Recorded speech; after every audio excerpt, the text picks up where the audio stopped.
9 experienced hikers were asleep on the exposed slope of a frozen mountain when something went terribly wrong. At some point in the night, they made a decision so extreme that it defies instinct. They sliced open their tent from the inside and fled into darkness and sub-zero cold.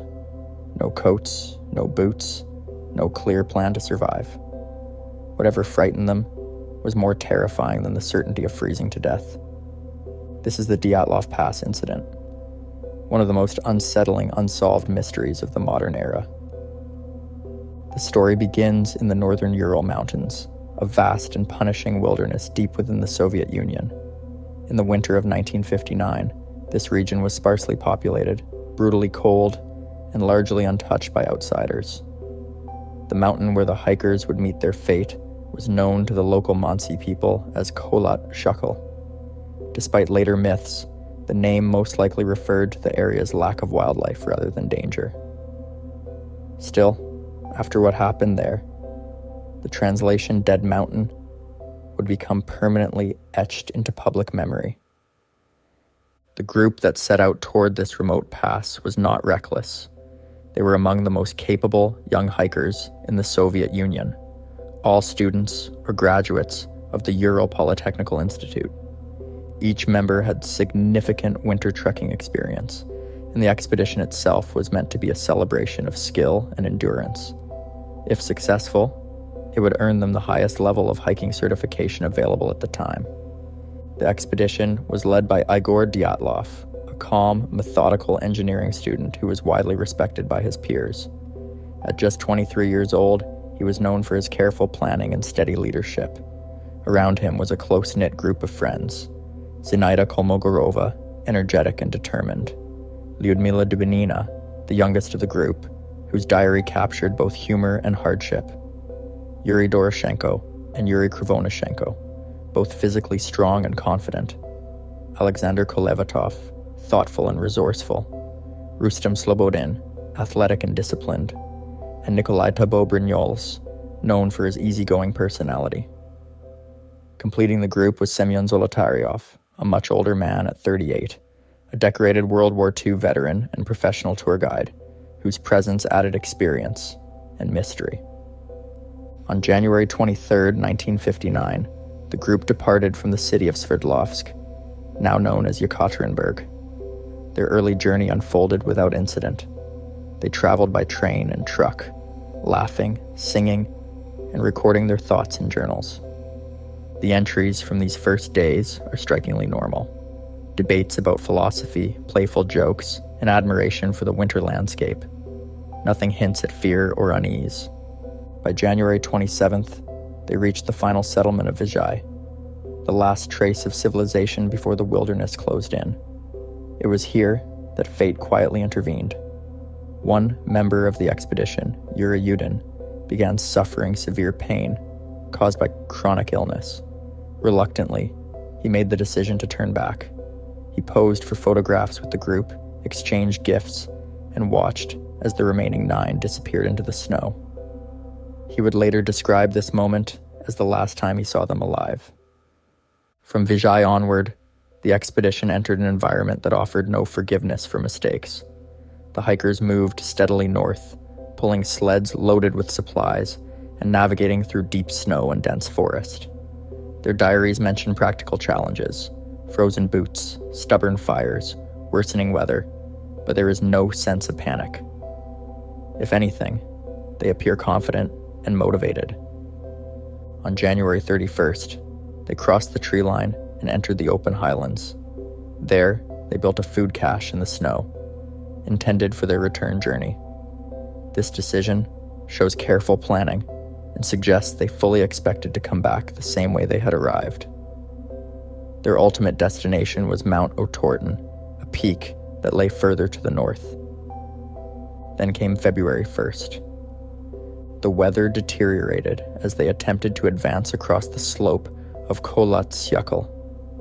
Visibility was poor, and the wind cut sharply across the mountain. At some point, they lost their intended route.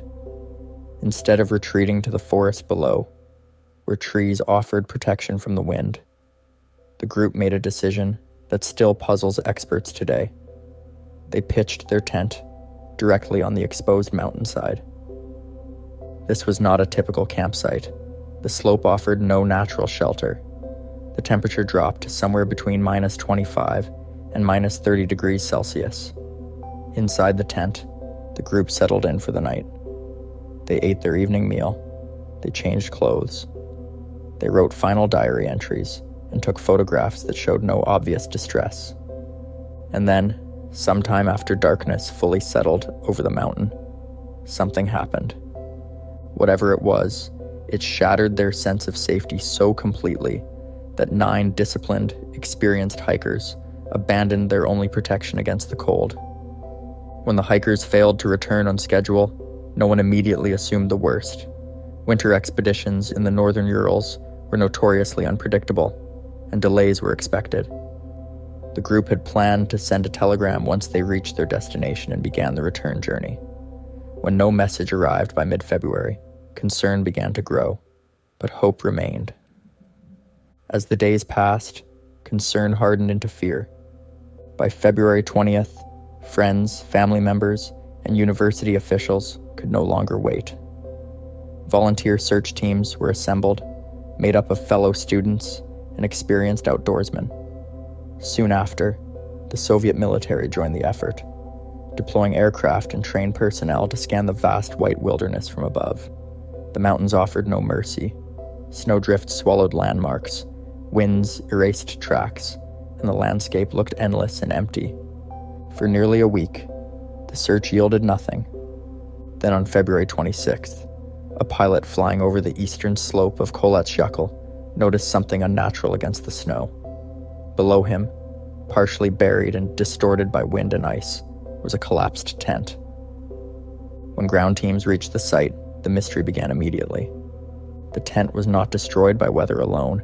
It had been abandoned in haste, and violently so. Long, deliberate slashes cut through the fabric from the inside, not the outside. This single detail would become one of the most chilling facts of the entire case. The hikers had not carefully exited their shelter. They had torn their way out. Inside the tent, everything necessary for survival had been left behind. Heavy boots stood neatly arranged. Coats, gloves, food supplies, maps, and equipment remained untouched. There were no signs of a struggle, no overturned belongings, no blood. It looked as though the group had been interrupted mid-routine and forced to flee immediately, without time to think. Outside the tent, investigators found something even more unsettling. Footprints led away from the campsite, descending the slope toward the forest below. There were 8 or 9 distinct sets of tracks. Some were made by bare feet. Others showed only socks, and a few indicated a single shoe.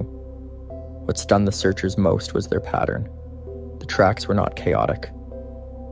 They did not show running or frantic movement. Instead, they formed a loose line, as if the group had walked calmly down the mountain together.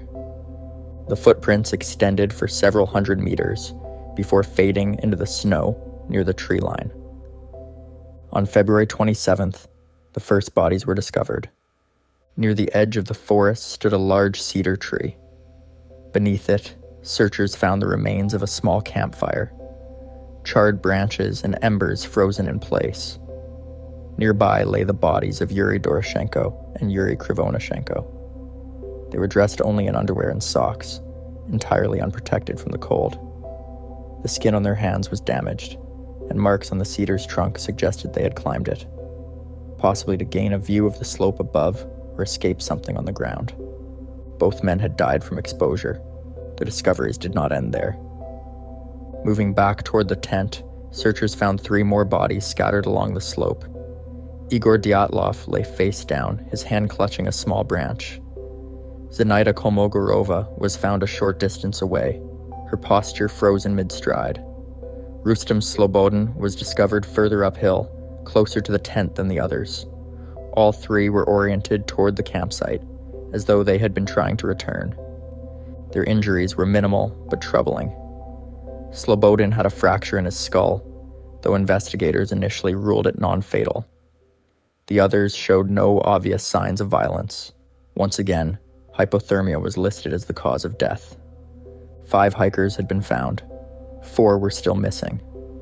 At first glance, the scene suggested a grim but understandable tragedy. Something had driven the group from their tent. Some attempted to build a fire. Others tried to return for supplies. The cold claimed them one by one. But the mountain had not yet revealed its darkest secrets. As winter tightened its grip, the search stalled. Snow depths increased and hope faded. The remaining 4 hikers seemed to have vanished without a trace, and when spring finally came, what searchers uncovered beneath the melting snow would transform the Dyatlov Pass incident from a tragic accident into one of the most baffling mysteries in history. For weeks after the first 5 bodies were recovered, the mountain offered nothing more. Snow continued to pile into ravines and gullies, burying any remaining traces beneath meters of ice. Search efforts slowed, then halted entirely, not because the case was solved, but because the terrain had become impossible to penetrate. The fate of the remaining 4 hikers was left suspended in uncertainty. It was not until spring began to loosen winter's grip that the search resumed. On May 4th, as thawing snow exposed parts of the landscape that had been unreachable for months, searchers made a grim discovery in a ravine not far from the cedar tree. Hidden beneath more than 4 meters of compacted snow, in the bed of a shallow stream, lay the bodies of the last 4 hikers: Lyudmila Dubinina, Semyon Zolotaryov, Alexander Kolevatov, and Nikolai Thibault-Brignoles. They had not simply collapsed in the open like the others. The 4 were found inside what appeared to be a makeshift shelter carved into the snow. Branches from nearby trees had been placed over the den, suggesting a deliberate attempt to construct protection from the wind. This alone showed planning, coordination, and presence of mind, traits that directly conflicted with the idea of blind panic driving the group's final actions. But it was their injuries that would forever alter the course of the investigation. Unlike the first 5 hikers, these 4 did not die from exposure alone. The autopsies revealed catastrophic internal trauma. Nikolai Thibault-Brignoles had suffered a massive fracture to his skull. Lyudmila Dubinina and Semyon Zolotaryov both had multiple ribs broken on both sides of their chests. The force required to cause such damage was extreme, and yet there was a haunting contradiction. The skin over these injuries showed almost no external wounds, no deep bruising, no open fractures, no signs of assault. The forensic examiner compared the trauma to injuries typically seen in high-impact vehicle collisions, but emphasized that the damage could not have been inflicted by another person. Whatever caused it had delivered immense pressure without breaking the skin. Alexander Kolevatov stood apart from the others. His injuries were less severe, but his neck was deformed in a way that suggested unnatural stress. Even so, none of the 4 showed evidence of defensive wounds or struggle. Then there were the details that defied simple explanation. Lyudmila Dubinina was found missing her tongue, along with parts of her lips and eyes. Semyon Zolotaryov was also missing his eyes. These discoveries would later ignite some of the darkest theories associated with the case. However, forensic analysis concluded that this damage occurred after death, likely caused by prolonged exposure to water, natural decomposition, and scavenging animals within the stream. Still, the imagery alone ensured the mystery would never fade quietly. The clothing worn by the 4 hikers added another disturbing layer. They were better dressed than the others, but their garments did not belong entirely to them. Items had been taken from their fallen companions, pants, sweaters, and jackets layered together in a desperate attempt to conserve heat. This detail painted a grim picture of survival decisions being made in the dark, long after the group had left the tent. Then came one final unexpected discovery. Several pieces of clothing worn by the hikers tested positive for radioactive contamination. The radiation was not uniform across all garments, nor was it present on all bodies. Only specific items showed elevated readings. Investigators struggled to explain how radioactive material had found its way onto their clothing in such an isolated environment. With this revelation, the case shifted from tragic to deeply unsettling. When the official investigation concluded, it offered little clarity. The cause of death was listed as hypothermia for some, and fatal trauma caused by an unspecified natural force for others. No criminal involvement was identified. The area around the incident was quietly closed off to the public for several years. The case file was sealed. Instead of answers, the world was left with fragments, fractured bones without bruises, radiation without a source, and a group of skilled hikers who had made decisions that no one could fully explain. And in the silence left behind by the Soviet investigation, speculation began to grow. When Soviet authorities closed the investigation in the spring of 1959, the conclusion was brief, vague, and deeply unsettling. The deaths of the hikers, the report stated, were caused by the influence of a compelling natural force that the group was unable to overcome. No criminal wrongdoing was found. No further clarification was offered. With that single phrase, the case was quietly buried. The investigation files were classified, and access to the area around Kolets-Yakul was restricted for several years. Maps were altered. Public discussion faded. For the families of the victims, the lack of detail was devastating. For the wider public, the ambiguity only fueled suspicion. A tragedy had occurred, but the state seemed unwilling or unable to explain it fully. Decades later, after the collapse of the Soviet Union, the case was reopened to public scrutiny. Original documents were released, and independent researchers began to re-examine the evidence with fresh eyes. One explanation slowly rose above the rest, not because it answered every question, but because it offered a natural mechanism powerful enough to account for some of the most disturbing facts. The avalanche theory. According to this explanation, the hikers unknowingly pitched their tent on an unstable section of the slope. During the night, a dense slab of compacted snow may have broken free above them. Even a relatively small slide could have struck the tent with enormous force, crushing sections of it and injuring those inside. Faced with the immediate threat of being buried, the group would have had seconds to react. Cutting through the tent fabric would have been faster than escaping through the entrance. This theory gained new momentum in the early 21st century. In 2020, Russian prosecutors officially reopened the case and concluded that an avalanche was the most likely cause. A year later, researchers from Switzerland published a study suggesting that the hikers' decision to cut into the slope may have destabilized the snowpack. Strong katabatic winds, which funnel down mountainsides, could have delayed the slide for hours before triggering it while the group slept. On paper, the explanation seemed elegant. It accounted for the slashed tent, the hurried escape, and the decision to move downhill toward the forest. It also offered a possible source for the severe internal injuries found on some of the hikers. Pressure from heavy snow, rather than blunt force assault. But the avalanche theory came with serious problems.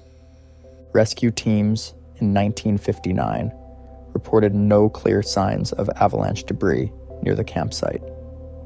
The slope angle at the location was considered relatively mild compared to typical avalanche zones. The tent itself was still partially standing, not flattened as might be expected after a powerful slide. Most puzzling of all, the injuries were uneven. Some hikers suffered devastating trauma, while others showed almost none. Critics also pointed to timing. If a slide had struck the tent, why did the group walk calmly away instead of fleeing in chaos? Why attempt to survive for hours afterward instead of returning once the danger passed? And why were 4 hikers found in a ravine rather than along the path taken by the others? The avalanche explanation offered structure, but not closure. It transformed the Dyatlov Pass incident into a tragic accident, yet left behind loose threads that refused to tie neatly together. For some, it was a long overdue scientific answer. For others, it felt like history repeating itself, a simplified conclusion replacing uncomfortable uncertainty. As debate over the avalanche theory intensified, alternative explanations resurfaced, many of them far more disturbing. Some suggested that what happened on that mountain involved forces the public was never meant to know about. As confidence in a purely natural explanation wavered, attention began to shift toward the political reality of the time. The Dyatlov Pass incident did not occur in isolation. It unfolded at the height of the Cold War, in a nation where secrecy was routine and military testing was often hidden from public view. In that context, some of the strangest details of the case began to take on a more ominous tone. One of the most persistent questions centered on the lights reported in the sky. In the weeks surrounding the hikers' deaths, multiple witnesses across the northern Urals described seeing glowing orange spheres moving silently and through the night. These reports came not from a single source, but from pilots, meteorological observers, and residents in nearby regions. Official explanations varied, ranging from rockets to atmospheric phenomena, but no definitive answer was ever provided. To some researchers, these sightings were not unrelated coincidences. One theory proposes that the hikers unknowingly entered an area where secret military tests were taking place. During this period, the Soviet Union was actively experimenting with advanced weapons systems, many of which were tested in remote, sparsely populated regions. One such weapon was the parachute mine, an aerial explosive designed to detonate above the ground rather than on impact. The significance of this detail is chilling. A parachute mine explosion creates an intense pressure wave capable of causing severe internal injuries without leaving obvious external wounds. This mechanism aligns disturbingly well with the trauma observed in several of the hikers found in the ravine. The force would have been overwhelming, disorienting, and terrifying, yet might not have left behind shrapnel or craters if detonated at altitude. Supporters of this theory argue that such an event could also explain the hikers' sudden flight from the tent. A powerful blast, bright flash, or concussive shockwave in the middle of the night could have convinced them that remaining in place meant certain death. Cutting their way out and fleeing downslope may have felt like the only option. Then there is the issue of radiation. While not all clothing showed contamination, a small number of garments registered elevated levels. This detail has long fueled speculation that the hikers were exposed to something far beyond the natural environment. One explanation suggests occupational exposure, as at least one member of the group had previously worked at a sensitive industrial facility.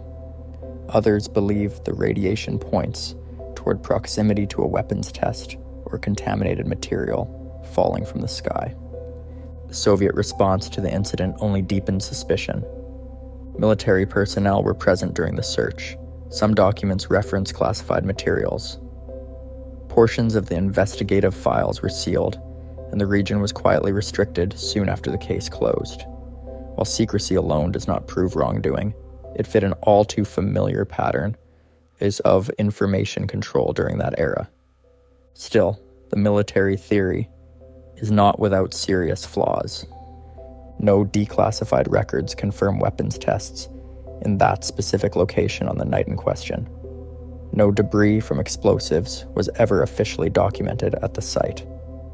And despite the secrecy, no whistleblowers or concrete evidence have emerged in the decades since to definitively support a cover-up. Yet the theory persists because it addresses multiple anomalies at once: unexplained injuries, strange lights, radiation, and the state's reluctance to provide clarity.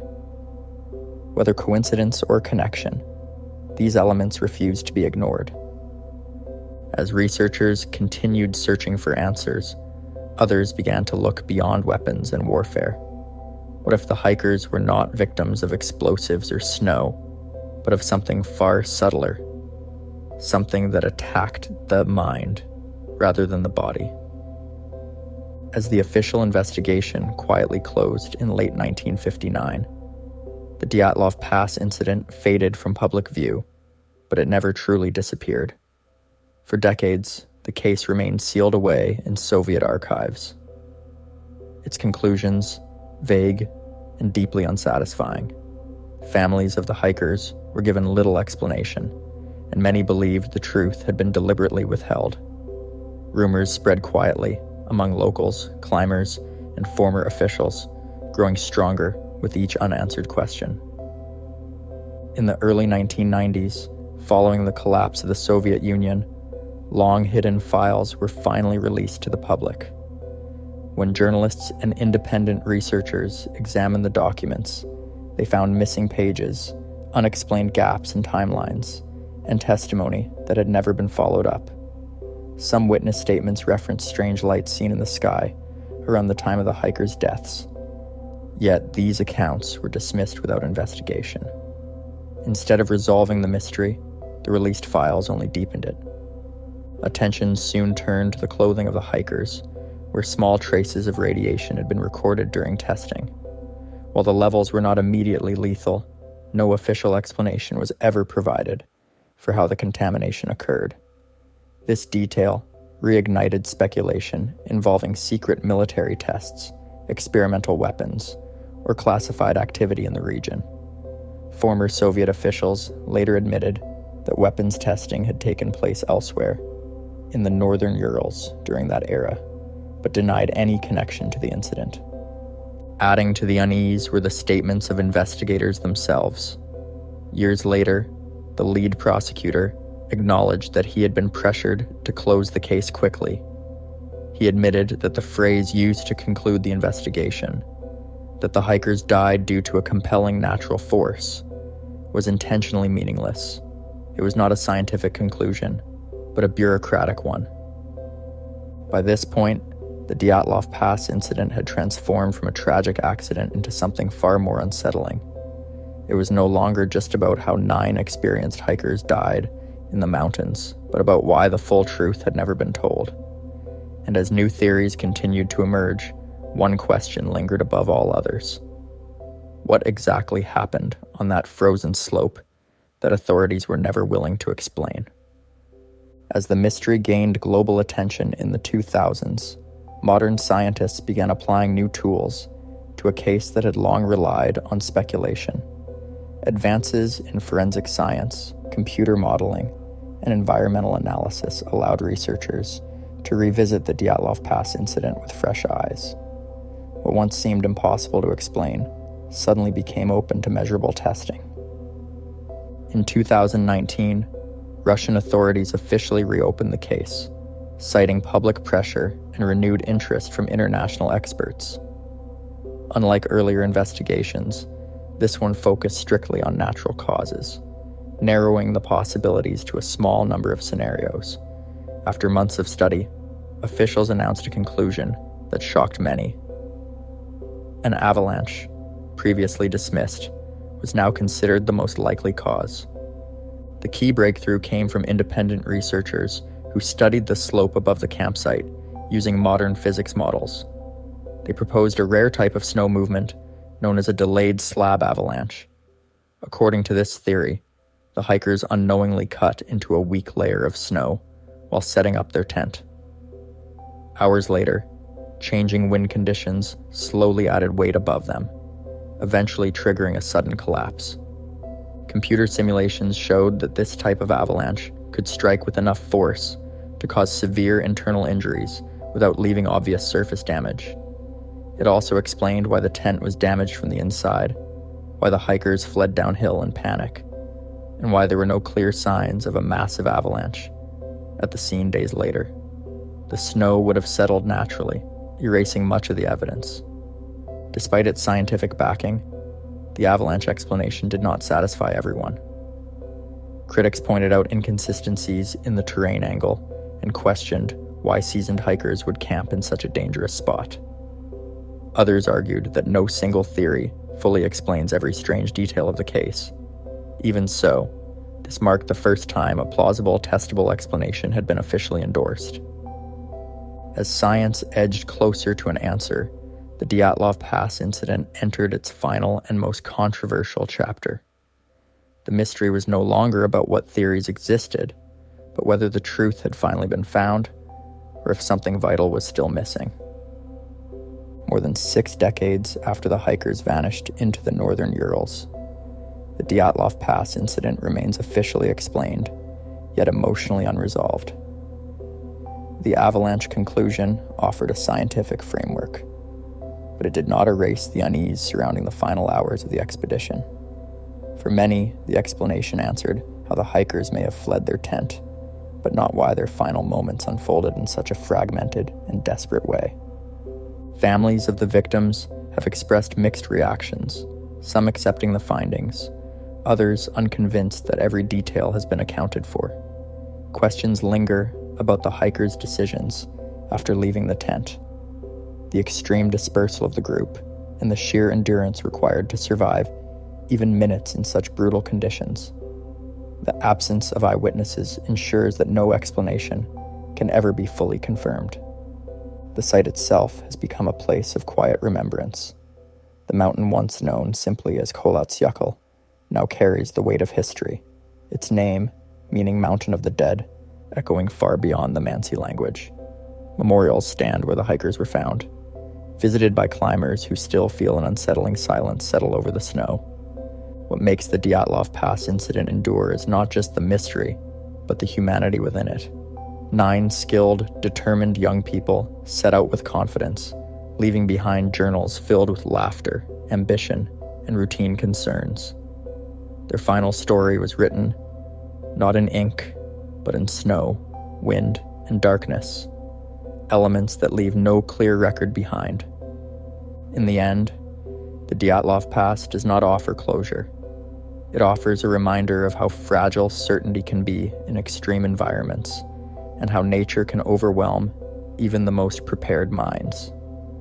Whether explained by science or shadowed by doubt, the truth remains frozen in the mountains, just out of reach, waiting, as it always has in the silence of the pass.